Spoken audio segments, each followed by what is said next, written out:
This is group theory class number 4. In this class, we discuss about some definitions and two results and then a problem. The first definition is order of a group. In the previous class, we learned the definition of group, finite group, infinite group, and we see some examples for groups. Let us see order of the group. Let G with respect to star be a group.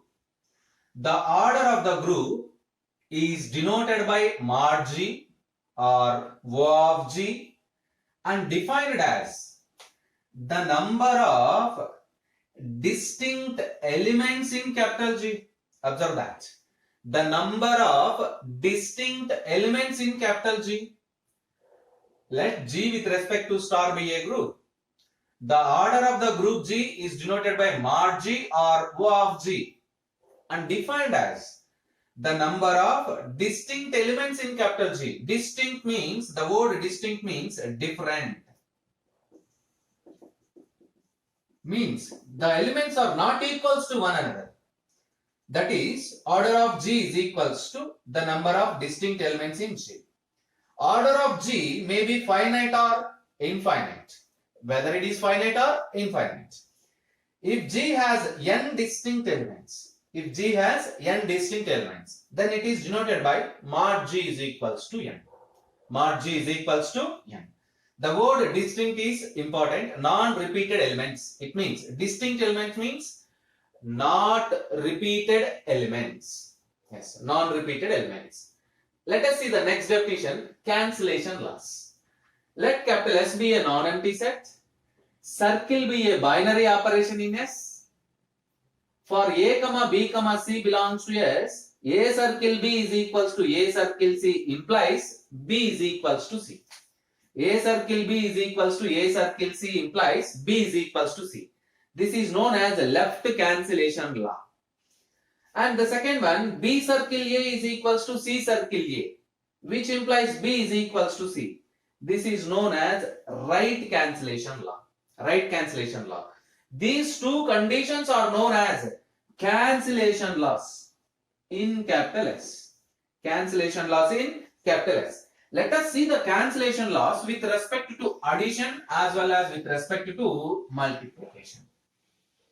The cancellation laws with respect to addition are denoted by, with respect to addition, A plus B is equals to A plus C implies B is equals to C. This is left cancellation law.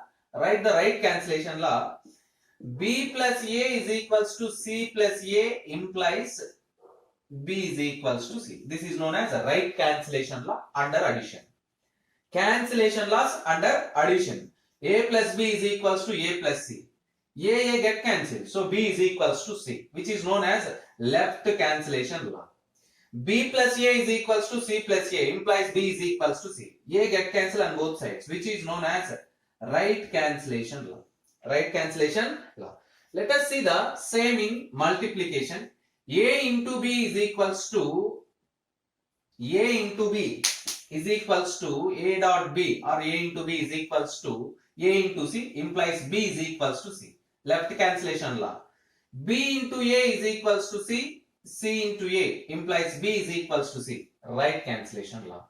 These cancellation laws plays a vital role in group theory. These are very, very important. Not only in this semester, in the next semester also these, even 5th semester and even in 6th semester also, these cancellation laws are very useful to us. Let us see one important result about the elements of group theory. The first one is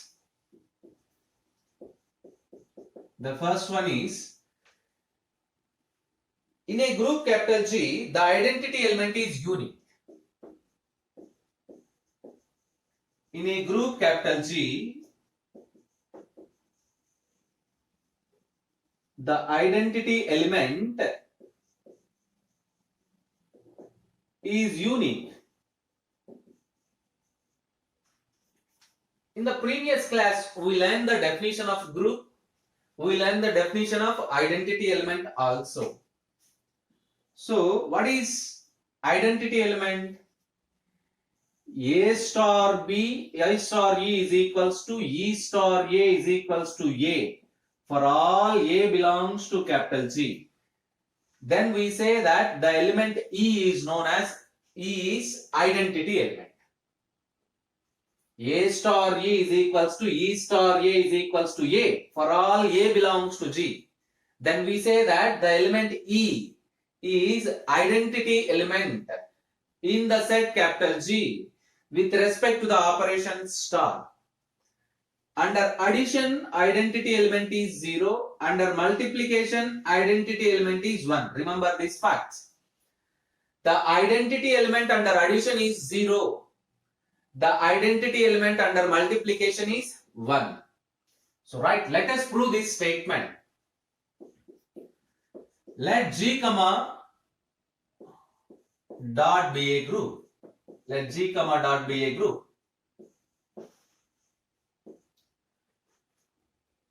You have to prove that the identity element is unique, means there is only one identity element. We have to prove that the identity element in capital G is unique. The identity element in capital G is unique. Let us take two identity elements. Let E1, E2 are identity elements. We take two elements in capital G. Since E1 is identity, by the definition of identity, E1 into E2 is equals to E2 into E1 is equals to 1. I mean, E1 is identity. You can write it is E2. E1 into E2 is equals to E2 into E1 is equals to E2 because E1 is identity. Let it be equation number 1. Again, since E2 is identity, if E2 is identity, by writing the definition of identity element, because E2 is identity, E2 into E1 is equals to E1 into E2 is equals to E1. Let it be equation number 2. Combining both the conditions, combining equations 1 and 2. Combining equations 1 and 2. You observe that E2 into E1 is equals to E1. But E2 into E1 is equals to U2. Here you observe that E2 into E1 is equals to E2. E2 into E1 is equals to E1. By combining these two results, what you get? E1 is equals to E2. We take two identity elements, but they coincide. Therefore, in a group capital G, the identity element is unique.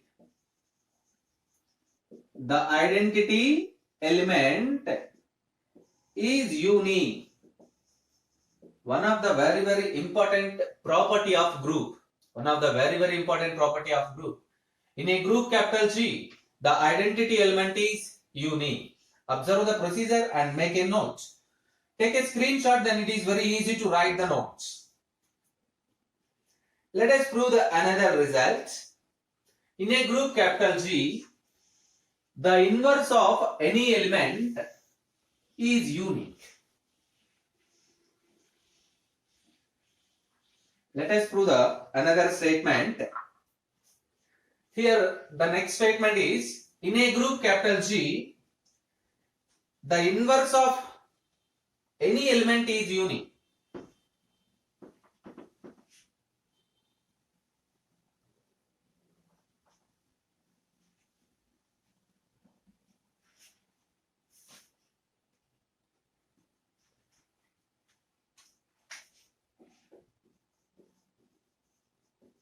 The inverse of any element is unique means inverse of any element exists, then there is only one element. The inverse is only one element. Let us prove this statement. Let G with respect to dot, here dot represents the multiplication, be a group. Let G with respect to dot be a group. And small a belongs to capital G, comma a not equals to 0. By definition of group, what is the fourth property of group? Every non-zero element has multiplicative inverse. A belongs to capital G. Therefore, there exists an element B belongs to capital G such that AB is equals to BA, it is equals to 1.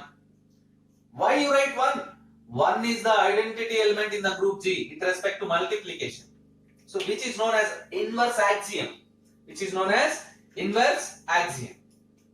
Let us continue. Suppose there exists another element C belongs to capital G such that A into C is equals to C into A is equals to 1. It means there is another inverse for A. There is another element C belongs to G such that AC is equals to CA is equals to 1. Let them equation number 1 and equation number 2. Now you observe that the RHS is same, 1 is equals to 1. 1 is equals to 1. Combining equations 1 and 2 we get. Combining equations 1 and 2 we get. Let us see the first term in equation 1. AB is equals to 1. From equation 2, AC is equals to 1. Combine the two statements. AB is equals to AC, comma A not equals to 0. If A not equals to 0, then what happens? This condition implies as AB minus AC is equals to 0. VA into B minus C is equals to 0. A not equals to 0, then what is 0? B minus C. B minus C is equals to 0. B is equals to C. Observe the process. Combining equation 1 and 2, you get AB is equals to AC. By simplifying and A not equals to 0, you get B is equals to C. You took one more inverse, means A has another inverse other than B, but coincides. Therefore, we conclude that inverse of any element in capital G, in a group G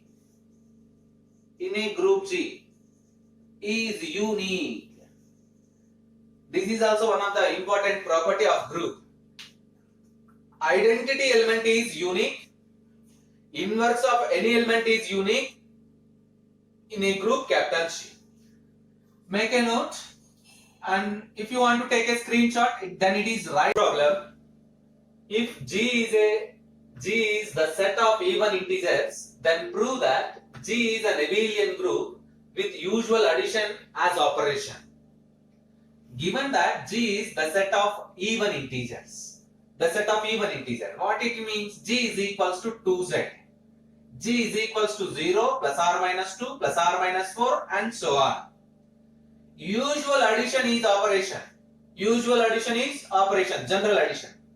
We have to prove that G with respect to 2 plus is an abelian group. Let us take any three elements A, B, C belongs to capital G. Because of G is set of even integers, every element is a multiple of 2. A is equals to 2x, B is equals to 2y, C is equals to 2z. Where x, y, z belongs to z, they are integers. Now we wish to prove that G with respect to plus is an abelian group. So first axiom is closure axiom. A, B belongs to G. What is A plus B? 2x plus 2y. 2 into x plus y. Clearly this is an even integer. 2 into x plus y, even integer, belongs to Z. Therefore, A comma B belongs to G implies A plus B belongs to G. This is nothing but the closure axiom under addition. Therefore, G satisfies closure axiom with respect to addition. The second axiom is associative axiom. Let A comma B comma C belongs to capital G. A plus of B plus C is equals to, substitute the values of A, B, C, 2x plus of 2y plus 2z by making 2 common, x plus of y plus z. We know that the set of integers satisfies associative axiom. So it can be written as x plus y plus z. So again it can be written as 2 into x plus y plus 2z. That is nothing but A plus B of plus C. Therefore, G satisfies associative axiom with respect to plus. You observe that A plus of B plus C is equals to A plus B of plus C. Therefore, G satisfies associative axiom with respect to addition or under addition. The remaining axioms are existence of identity, existence of inverse and commutative axiom. We prove one by one. Now take a screenshot, then it is easy to write the notes.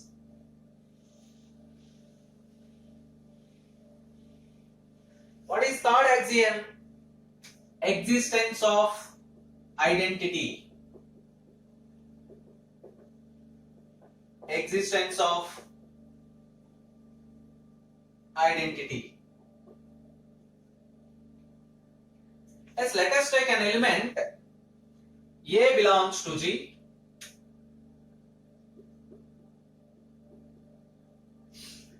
Since 0 belongs to capital G, because G is set of even integers, A plus 0 is equals to 2x plus 0 is equals to 2x, which is equals to A. 0 plus A is also equivalent to A. You observe that. Therefore, 0 plus A is equals to A plus 0 is equals to A for all A belongs to capital G. Therefore, identity or additive identity element exists in capital G because 0 belongs to capital G. This is third axiom. I repeat this. Observe that A belongs to G. We know that 0 is even number. 0 belongs to G. A plus 0 is equals to A. 0 plus A is also equivalent to A. 0 plus A is equals to A plus 0 is equals to A for all A belongs to G. It means additive identity element exists in capital G. Let us check the inverse. Existence of inverse. Existence of inverse. Let us take an element small a belongs to capital G.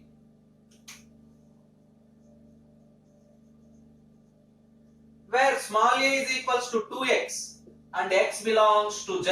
That is very important point. Small a is equals to 2x, where x belongs to z. Since x belongs to z, we know that from the definition of integers, if x belongs to z, then minus x also belongs to z. Since x belongs to z, what it means? Minus x also belongs to z. It means 2 into minus x is equals to minus of 2x. This is belongs to 2z. Even number. This is nothing but minus a belongs to 2z. What is 2z here? G. Therefore, a belongs to capital G such that minus a also belongs to capital G.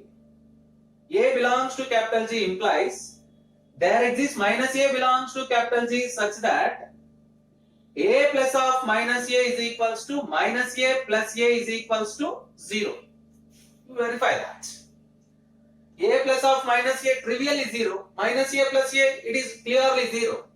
Therefore, every element small a belongs to capital G has additive inverse in capital G. Has additive inverse in capital G. Additive inverse in capital G. Up to this property we prove four properties. Closure, associative, existence of identity and existence of inverse.